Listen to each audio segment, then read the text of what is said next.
Is served after a verdict was reached in the murder trial of 14-year-old Aljon Williams, killed 6 years after he was killed.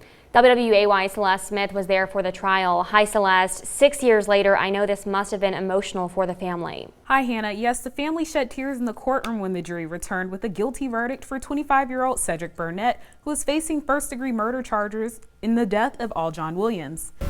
Aljon Williams' mother, Portia Williams, shared her thoughts following the guilty verdict for 25-year-old Cedric Burnett for first-degree murder of her son, Aljon. In 2020, police arrested and charged Cedric Burnett in connection with Williams' death. I waited, patiently prayed, and just depended on the justice system, which I know that all this was gonna come to pass.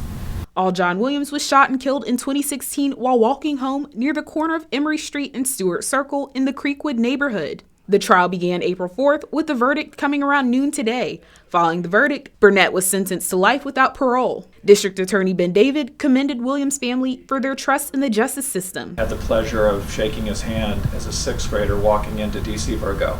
It broke my heart when I heard that 2 years later, in January of 2016, he was taken by a crime of violence for simply being a young man at the wrong place at the wrong time.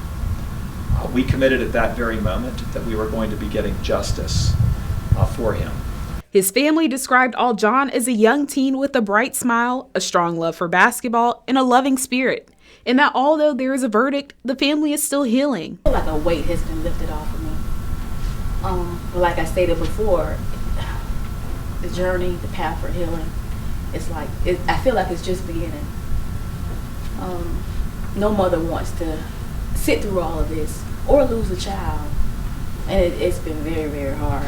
The jury delivered the verdict after deliberating for a day and a half. The results speak for themselves. We can talk all we want. The jury did that today.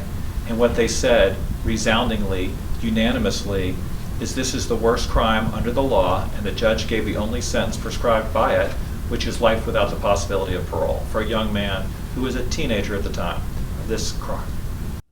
Williams' family and District Attorney Ben David are encouraging people to report crimes in the community and not retaliate with violence.